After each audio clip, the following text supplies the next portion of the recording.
Hello student, तो आज का हमारा टॉपिक है चैप्टर 1 रियल नंबर्स। तो सबसे पहले हम बात करते हैं रियल नंबर की कि रियल नंबर क्या है, उसके बाद हम अपने मेन टॉपिक पे आएंगे।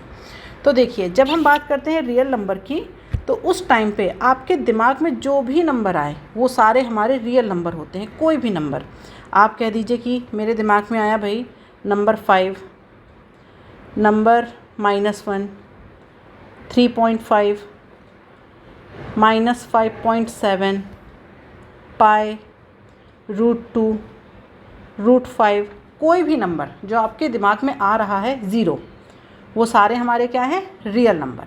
लेकिन ये जो नंबर्स होते हैं, जो ये रियल नंबर हैं, इसे हमने कुछ कैटेगरी में डिवाइड किया है। और वो कैटेगरी क्या होती है? वो होती है हमारी natural number, whole numbers, integer, rational number and irrational number. तो हम ये सारी जो कैटेगरी है, पहले इसे एक बार देख लेते हैं, उसके बाद हम अपने टॉपिक पे आएंगे। ठीक है, तो सबसे पहले बात करते हैं अगर नेचुरल नंबर की। तो नेचुरल नंबर क्या होता है? ज़ीरो को छोड़ करके जहाँ से जो हमारे पॉजिटिव नंबर्स हैं वो स्टार्ट होते हैं, इंटीज़र, उन्हें हम क्या कहेंगे? Natural numbers. ठीक है, तो ज़ीरो को छोड़ दीजिए, तो इंटीज़र कहाँ से स्टार्ट होता है फिर? 1, 2, 3, 4 और जहाँ तक आप जा सकते हैं, ये आपके क्या हो जाएंगे? Natural numbers. अब बात करते हैं होल नंबर्स की। तो इसमें हमारा ज़ीरो इंक्लूड होता है, क्योंकि सारे नंबर्स को लेना है, बिना ज़ीरो के तो आगे काउंटिंग ही नहीं बढ़ेगी। ठीक है, तो यहाँ पर हमने ले लिया 0, 1, 2, 3, यहाँ से आप जहाँ तक जा सकें, ये आपके होल नंबर्स। अब बात करते हैं इंटीज़र की। तो जो इंटीज़र होते हैं वो हमारे पॉजिटिव और नेगेटिव कुछ भी हो सकता है। ठीक है, तो पॉजिटिव और नेगेटिव है और इंटीज़र है, तो इसका मतलब हम यहाँ पर लेंगे नेगेटिव से कहीं से भी चले आ रहे हैं हम। तो देखिए, हम इन्फिनिटी से यहाँ से चले आ रहे थे और फिर हम कहाँ पर आ गए? -3, -2, -1, 0। यहाँ पर इंटीज़र में ज़ीरो काउंट होगा, ज़ीरो एक इंटीज़र होता है। फिर 1, 2, 3 और जहाँ तक आप जा सकते हैं। तो ये हो गए हमारे इंटीज़र। अब बात करते हैं रेशनल और इर्रेशनल नंबर की। इन्हें लेकर के बच्चों को ज़्यादा डाउट होता है। तो देखिए, रेशनल नंबर में सबसे पहले रेशनल नंबर को देखते हैं।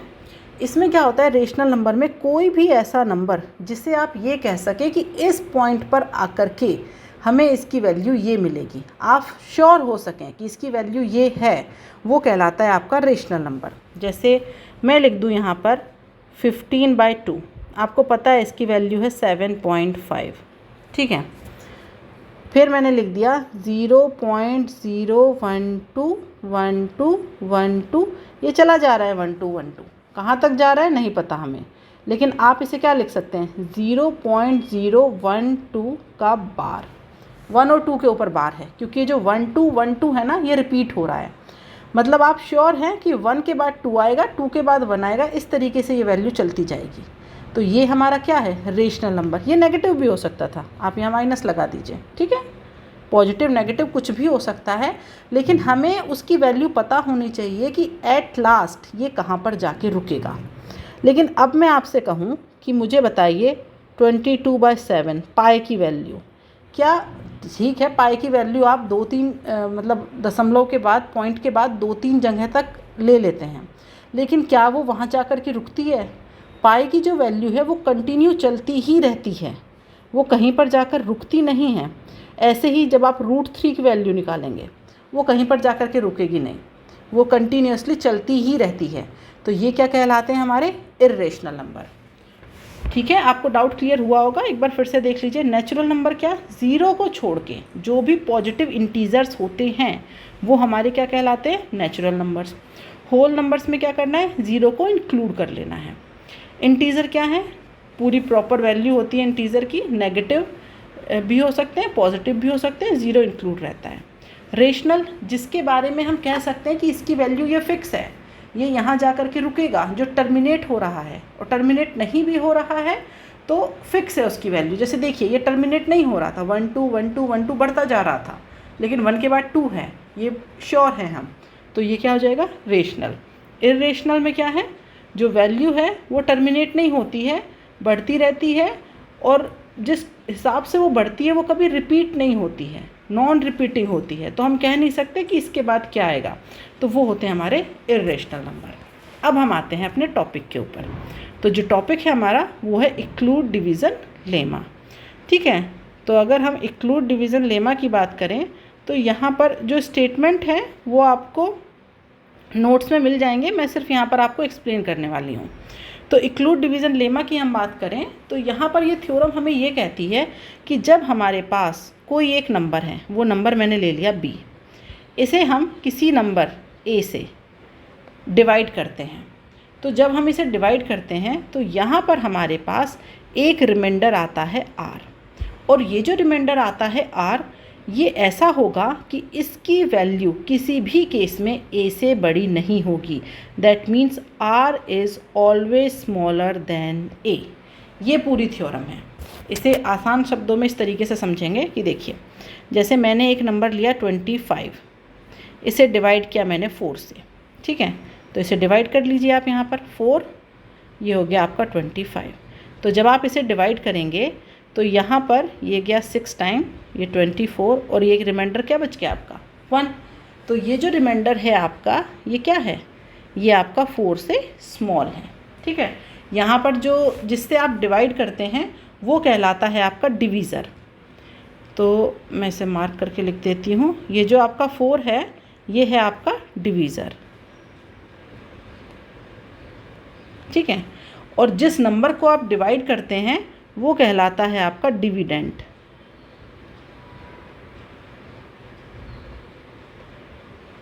ठीक है, और ये जो आपका बचेगा तो रिमाइंडर है। ठीक है, यहाँ पर ये जो आर है ये तो रिमाइंडर है, और हाँ ये जो डिवाइड करने पे ना जो मल्टीप्लिकेशन में जो टर्म आती है ये होता है आपका क्वोशिएंट।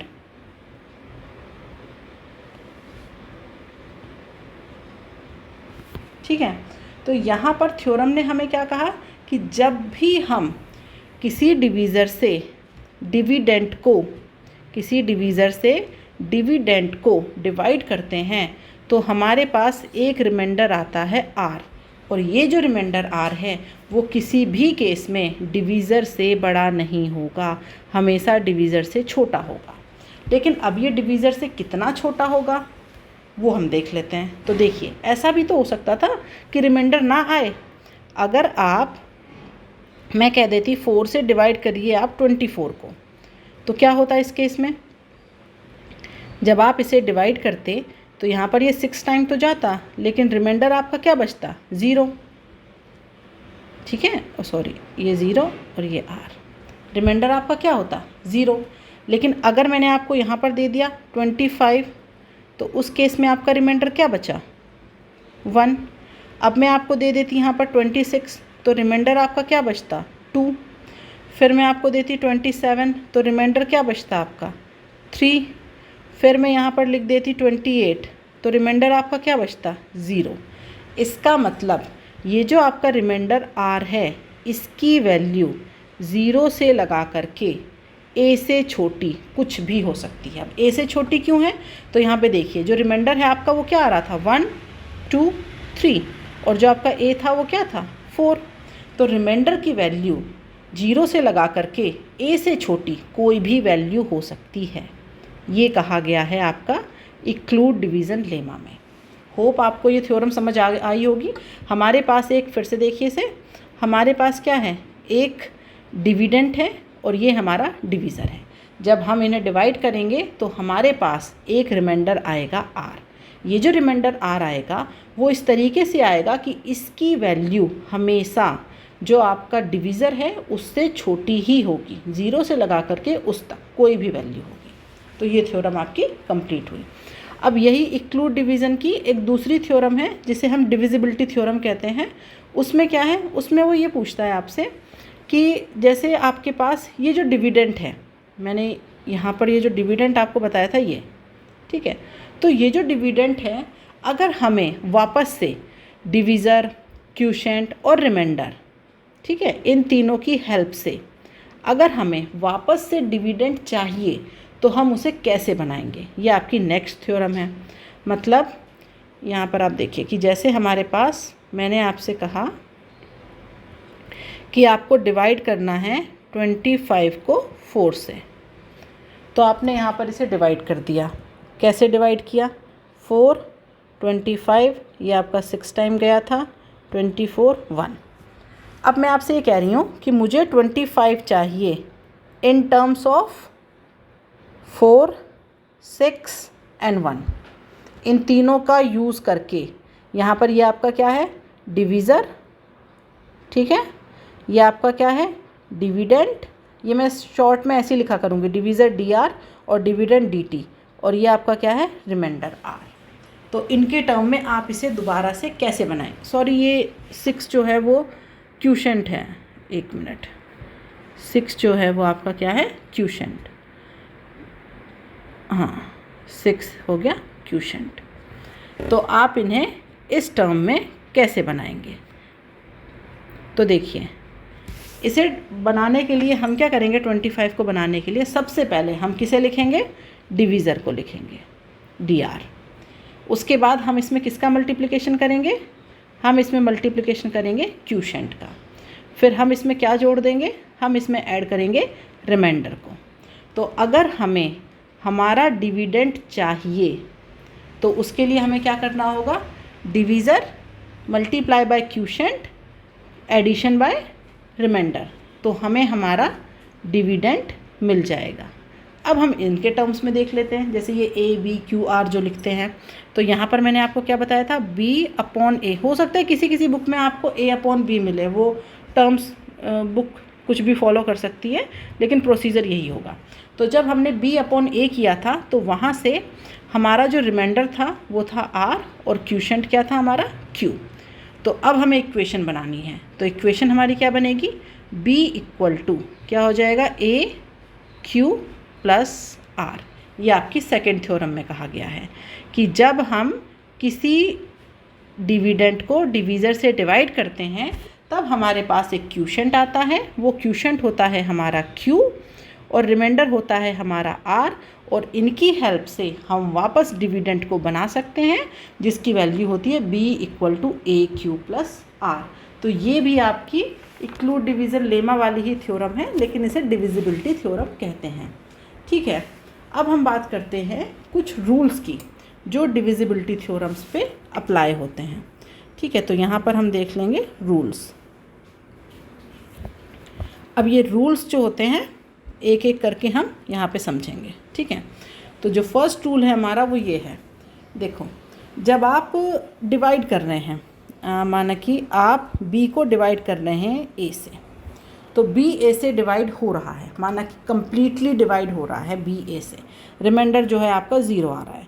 अब अगर देखा जाए तो जब ये इसे कंप्लीट डिवाइड कर रहा है तो ये जो A है ये आपका क्या हो जाएगा? फैक्टर हो जाएगा। A is a factor of B।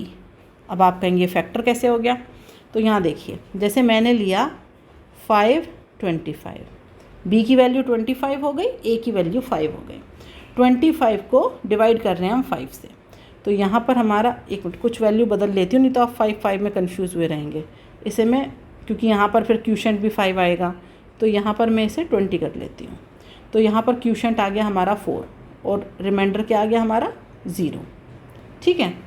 तो यहाँ पर देखिए कि जब हमने इसे कम्प्लीटली डिवाइड कर दिया, रिमाइंडर कुछ नहीं बचा, तो इसका मतलब है कि ये जो हमारा डिविडेंड है इसे हमने कैसे लिख सकते थे? हम 4 × 5 लिख सकते थे ना, और अपॉन में हमारा क्या है? 5। तो ये जो हमारा डिविडेंड है आपका, ठीक है, 20, इसके जब हमने फैक्टर किए तो क्या हो गया? वो 4 × 5। तो जो हमारा डिवीज़र है वो डायरेक्ट क्या हो रहा है? कैंसिल आउट हो रहा है। तो मतलब जब हमने अब हमारे डिविडेंड के फैक्टर किए, उस एक फैक्टर कोई ऐसा होगा जो हमारा क्या करेगा? डिवीज़र को कैंसिल आउट कर देगा। तो इसीलिए A is a factor of B। ये इसका एक फैक्टर होता है, लेकिन किस केस में? जब ये इसे कम्प्लीटली डिवाइड कर रहा हो, रिमाइंडर क्या हो रहा हो? 0। ये एक प्रॉपर्टी होती है, ठीक है। दूसरे केस में देखो, ये तो फैक्टर हो गया, लेकिन B क्या होगा यहाँ पर? B is a multiple of A। अब ये कैसे ट्रू है? तो यहाँ देखो, A की वैल्यू क्या है यहाँ पर? 5, और b की वैल्यू क्या है 20, जो कि क्या है 4 मल्टीप्लाई बाय 5। तो मतलब यहाँ पर जो आपका b है आप लिख सकते हैं कि वो क्या है 4a। तो इसका मतलब क्या हुआ b is a multiple of a। तो ये ट्रू है। ठीक है, इसके अलावा और प्रॉपर्टी देखते हैं। एक प्रॉपर्टी ये होगी हमारी कि अगर हम किसी नंबर के लिए देखें, देखिए जब आपका, हाँ एक चीज़ और देख लीजिए कि जब b अपॉन a लिखा है तो इसका मतलब है कि b a को डिवाइड कर रहा है। लेकिन जब मैं लिखूँ यहाँ पर b अपॉन a और इसे काट दूँ तो इसका मतलब ये है कि b a से डिवाइड नहीं हो रहा है, मतलब उस केस में रिमाइंडर बच रहा है, वहाँ पर वो उसे डिवाइड नहीं कर पा रहा है। ठीक है, एक प्रॉपर्टी ये होगी कि हमारा कोई भी नंबर हो, तो जैसे मैंने कोई भी नंबर ले लिया तो ऊपर तो b ही ले लिया और अपॉन में क्या कर दिया 0। तो आपको भी पता होगा कि जब हम 0 से किसी नंबर को डिवाइड करते हैं तो वहाँ पर हमारा रिज़ल्ट क्या आता है इन्फिनिटी, जबकि इन्फिनिटी जैसा कुछ नहीं होता। इसीलिए ये जो टर्म है आपकी b डिवाइडेड बाय 0, ये नॉट ट्रू, ऐसा कुछ नहीं होता है। ठीक है, ऐसा कुछ नहीं होता है। ओके, नेक्स्ट टर्म की बात करें, अगर मैं ऐसा लिखती कि यहाँ पर आता आपका 0 अपॉन a, तो अगर हम 0 है उससे किसी नंबर को अगर हम डिवाइड करना चाहें तो यहाँ पर हमारा रिज़ल्ट क्या आता है 0, और ये क्या होता है हमारा ट्रू। ठीक है, तो ये भी हमारी एक डिविजिबिलिटी का रूल है। नेक्स्ट रूल में क्या करते हैं हम कि जो ये हमारे a और b हैं ये पॉजिटिव नेगेटिव किसी भी तरह से हो सकते हैं। मतलब ऐसा नहीं है कि a और b दोनों पॉजिटिव हो तभी हम डिवाइड कर सकते हैं, यहाँ पर ऐसा भी हो सकता है। देखो फर्स्ट केस तो क्या होगा b upon a, second case क्या हो सकता है minus b upon a, third case हो सकता है आपका b upon minus a, fourth case हो सकता है आपका minus b upon minus a। तो ये चारों केस के लिए ट्रू होता है, दोनों पॉजिटिव हो सकते हैं, दोनों नेगेटिव हो सकते हैं, कोई भी पॉजिटिव कोई भी नेगेटिव हो सकता है। इसके अलावा अगर आपके पास कोई मतलब इस तरीके से लिखें b अपॉन 1, तो ये क्या होगा हमारा 1 से हम किसी जो हमारा 1 इंटीज़र है उससे हम किसी भी वैल्यू को क्या कर सकते हैं डिवाइड कर सकते हैं। तो ये भी आपका क्या है ट्रू। ठीक है, अब हम नेक्स्ट की बात करते हैं। नेक्स्ट है हमारा, माना कि हमारे पास दो केस लेते हैं। देखिए यहाँ पे हमारे पास एक इंटीज़र है b जिसे मैंने डिवाइड कर दिया a से, दूसरा है हमारे पास c जिसे डिवाइड किया गया a से। तो मतलब जो ये a है वो b और c दोनों को डिवाइड कर रहा है, और यहाँ पर क्रॉस नहीं लगा है इस पर, मतलब इस तरीके से क्रॉस का साइन नहीं है जैसे यहाँ पर दिया गया था ये वाला। तो इसका मतलब इसे कम्प्लीटली डिवाइड कर रहा है। इस केस में अगर हम इस केस की बात करें तो इस केस में हमारा क्या होगा, इसके कई सारे फैक्टर्स आएंगे।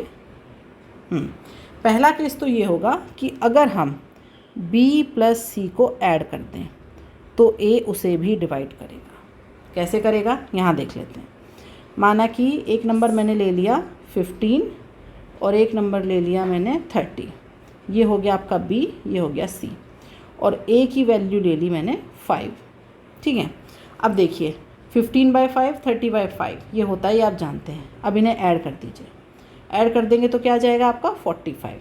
तो 45 भी आपका 5 से डिवाइड हो रहा है। ये चीज़ हमेशा ट्रू होती है। क्यों?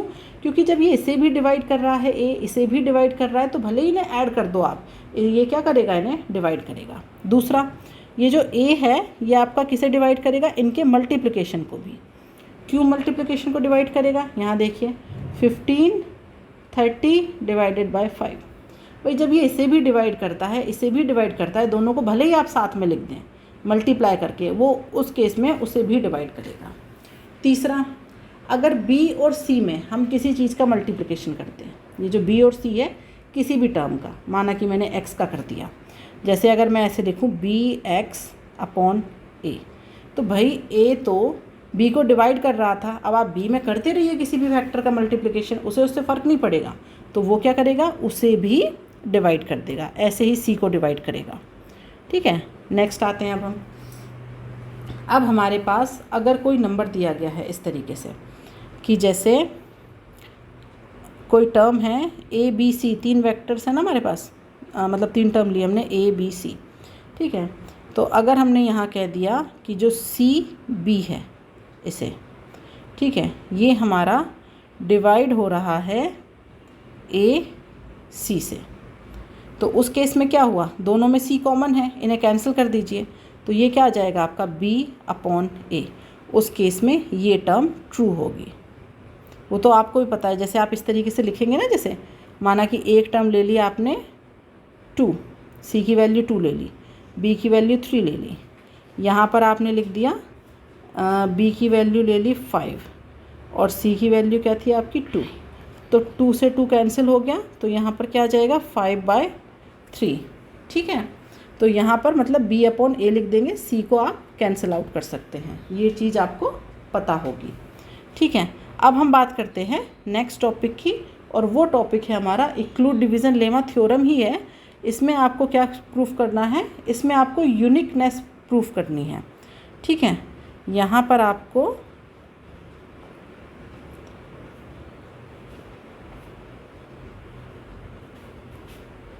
यूनिकनेस प्रूफ करनी है। अब ये यूनिकनेस किसकी प्रूफ करनी है, यहाँ पर जैसे मैंने आपको थ्योरम बताई है जो, उसमें क्या था हमारे पास कि जो हमारा डिविडेंट है वो क्या होता है, b = a q + r, ये हमारी थ्योरम थी। तो इस थ्योरम में आपको ये प्रूफ करना है कि जब हम कोई नंबर है जो ये हमारा b, इसे जब हमने a से डिवाइड किया तो हमें क्या मिलते हैं यहाँ पर q एंड r। तो ये जो q एंड r हैं ये हमारे क्या हैं, दोनों यूनिक। आपको ये प्रूफ करना है, ठीक है। तो इसको प्रूफ करने के लिए प्रॉपर पूरा सॉल्यूशन है, तो वो मैं आपको अभी बता देती हूँ। चलिए, तो देखिए इसमें हमें क्या करना है, हम ये मान रहे हैं कि ये यूनिक है। अब ये यूनिक है अगर, तो इसका मतलब इनके जैसी कोई वैल्यू नहीं है। तो देखा जाए तो b = a q + r, इस q और r की कोई और वैल्यू नहीं होगी, ये अपने आप में यूनिक है। जैसे आप देख सकते हैं यहाँ पे मैं डिवाइड कर रही हूँ 5 से डिवाइड कर रही हूँ 26 को। तो यहाँ देखिए जब मैंने इसे डिवाइड किया तो यहाँ पर रिमाइंडर आया 1 और क्वोशिएंट आया 5। आप मुझे बताइए कोई और तरीका है कि मैम इसे इस तरीके से डिवाइड करेंगे तो जो क्वोशिएंट है हमारा वो कुछ और आ जाएगा, रिमाइंडर कुछ और आ जाएगा। करके देखें। चलिए एक काम करते हैं, टेबल 5 तक ना पढ़ के 4 तक पढ़ते हैं। 4 तक पढ़ेंगे तो क्या आ जाएगा 20। तो यहाँ पर जो क्वोशिएंट है वो आ गया 4 और जो रिमाइंडर है वो 6। लेकिन क्या ये सही है? भाई ये तो सही है, लेकिन क्या ये सही है? नहीं, ये सही नहीं है। क्यों नहीं सही है? क्योंकि जो मैंने आपको फर्स्ट थ्योरम पढ़ाई थी उसमें मैंने आपको बताया था कि ये क्या होता है आपका रिमाइंडर r, और किसी भी केस में जो रिमाइंडर r है वो आपका डिविडेंड से बड़ा नहीं हो सकता। तो जो डिविडेंड है आपका वो है 5 और यहाँ पर r की वैल्यू आ रही है 6, तो ये नहीं हो सकता। तो इसका मतलब ये सॉल्यूशन नहीं है। सॉल्यूशन क्या है हमारा? ये। और इसका मतलब क्या हुआ कि जो क्वोशिएंट है और जो रिमाइंडर है वो अपने आप में यूनिक होते हैं। लेकिन ऐसे तो लिखने से काम नहीं चलेगा, हमें तो इसे प्रॉपर प्रूफ करना पड़ेगा। तो चलिए फिर प्रूफ करते हैं। तो हमने माना कि देखिए b = a q + r ये होता है, ये हमारी इक्वेशन 1 है। लेकिन वो कह रहा है कि नहीं भाई, रिमाइंडर r की और क्वोशिएंट की कोई और वैल्यू भी हो सकती है। तो हमने कहा ठीक है भाई, तो जो b = a, जो q है उसे मैंने ले लिया q1 + r को ले लिया r1। ठीक है। अब ये जो b है ये तो दोनों केस में इक्वल है ना, तो यहाँ पर जो हमारी इक्वेशन 1 इक्वल इक्वेशन 2, इन्हें इक्वल कर दीजिए। तो यहाँ पर आ जाएगा आपका a q + r = a q1 + r1। अब r की टर्म्स एक तरफ और बाकी टर्म्स एक तरफ, तो r - r1 बराबर a कॉमन ले लेंगे यहाँ पहले ही, तो q1 - q। यहाँ तक समझ आया होगा आपको। अब देखिए आपको ये बताया था मैंने कि ये जो r है इसकी वैल्यू क्या होगी, 0 से लेकर के और कहाँ तक होगी, a तक। कोई भी वैल्यू 0 से लेके a तक के बीच में कोई भी वैल्यू। अब हम यहाँ पर किसकी बात कर रहे हैं, r - r1। तो इसका मतलब ये तो और छोटा होगा ना, इसकी वैल्यू तो 0 से शुरू होगी और ये तो a तक भी नहीं पहुंच पाएगा, a से भी कोई छोटी वैल्यू होगी यहाँ पर। लेकिन हमें नहीं पता भाई कौन सी वैल्यू होगी। हम तो क्या करते हैं, 0 से शुरुआत करते हैं। हमने मान लिया कि ये जो 0 से इसकी वैल्यू शुरू हो रही है, तो क्या मतलब हुआ इसका, हम यहाँ पर लिखेंगे r minus R1 equal to 0। पहला केस ले लिया हमने, ये 0 है, तो r क्या हो जाएगा हमारा R1। और अगर हमारा R1 हो गया तो इक्वेशन नंबर 3 में ये वैल्यू वापस कर दीजिए। तो जब आप इसे वापस करेंगे तो ये हो जाएगा AQ1 बराबर AQ। ठीक है, A से A कैंसिल, तो यहाँ पर क्या आ जाएगा आपका Q1 इक्वल टू Q। तो हमें क्या प्रूफ करना था, यूनिकनेस। R जो है आपका वो R1 दोनों बराबर हैं, जो आपका Q है वो किसके बराबर है, Q1 के बराबर है। यही आपको प्रूफ करना था, ये आपके थ्योरम की यूनिकनेस है। समझ नहीं आया हो तो वीडियो को दोबारा देखिएगा, एक बार मैं हल्का सा ओवरव्यू दे देती हूँ। देखिए, थ्योरम की यूनिकनेस प्रूफ करने का मतलब है यहाँ पर कि जब हम किसी एक नंबर से दूसरे नंबर को डिवाइड करते हैं तो वहाँ पर क्वोशिएंट और रिमाइंडर उनकी एक यूनिक वैल्यू आएगी। तो आपके पास क्या था यहाँ पर, b है, b को हमने डिवाइड किया है किससे, a से। जब हमने इसे डिवाइड किया तो यहाँ पर हमें क्वोशिएंट मिला q और रिमाइंडर मिला r। तो हम ये कह रहे हैं कि इसकी एक ही यूनिक वैल्यू होती है। यहाँ पर हमने देख भी लिया कि जब 5 को से हमने डिवाइड किया 26 को, तो हमारा क्वोशिएंट क्या आया था 5, रिमाइंडर क्या आया था हमारा यहाँ पर 1। ठीक है, लेकिन हमने कहा कि नहीं भाई हम तो दूसरे तरीके से डिवाइड करेंगे, तो हमने 4 टाइम्स तक ही टेबल पढ़ा। यहाँ पर हमारा रिमाइंडर क्या आ गया 6, लेकिन ये नहीं हो सकता क्योंकि हम ऑलरेडी प्रूफ कर चुके हैं कि किसी भी केस में जो रिमाइंडर है हमारा वो डिविडेंड से बड़ा नहीं हो, डिवीज़र से बड़ा नहीं होगा। ठीक है, तो मतलब ये यूनिक है। लेकिन इसे प्रूफ करने के लिए हमने क्या किया कि ओरिजिनल में तो हमारे पास क्या होता है b equal to AQ plus R, लेकिन हमने माना कि चलो कोई और वैल्यू होगी, Q को Q1 लिख दिया, R को R1 लिख दिया। ये इक्वेशन नंबर 2 हो गई। दोनों देखिए b तो सेम है ना, b की तो कोई बात नहीं हो रही है, b तो सेम है, तो इक्वेशन 1 और 2 को हमने क्या किया, इक्वल कर दिया। यहाँ पर हमने इक्वल किया। अब हमने r की सारी वैल्यू एक तरफ ले आए, तो r माइनस R1 बाकी वैल्यूज़ वहाँ भेज दी। अब ये जो r होता है वो कहाँ से कहाँ तक होता है, 0 से लेकर के डिवीज़र तक, मतलब डिवीज़र से छोटी कोई भी वैल्यू होती है। अब बात कर रहे हैं हम r माइनस R1 की, तो ये तो 0 से तो स्टार्ट होगा, ये तो a से और पहले ही ख़त्म हो जाएगा क्योंकि हम इन्हें सब्ट्रैक्ट कर रहे हैं। ठीक है, तो यहाँ पर हमने पहला ही केस मान लिया r minus R1 equal to 0, तो ये हो गए हमारे इक्वल। इसका मतलब r जो है वो R1 ही है, और ये वैल्यू जब हमने वापस से इक्वेशन नंबर 3 में लौटा दी तो हमें मिल गया यहाँ पर q इक्वल टू Q1। तो ये हमारे थ्योरम की यूनिकनेस प्रूफ हो गई। तो इसके आगे के जो टॉपिक है वो मैं कल कंटिन्यू करूँगी। ये मैंने 10th क्लास का मैथ है जो CBSE पैटर्न पे है, जो मैंने स्टार्ट किया है। इसके जितने भी नोट्स हैं वो आपको टेलीग्राम चैनल में मिल जाएंगे, उसे लिंक के थ्रू आप ज्वाइन कर लीजिएगा। और यहाँ पर हम पूरा सिलेबस कवर करेंगे टॉपिक वाइज टॉपिक। वीडियो पसंद आया हो तो इसे लाइक करिए और अपने दोस्तों के साथ शेयर करिए। आज के लिए बाय।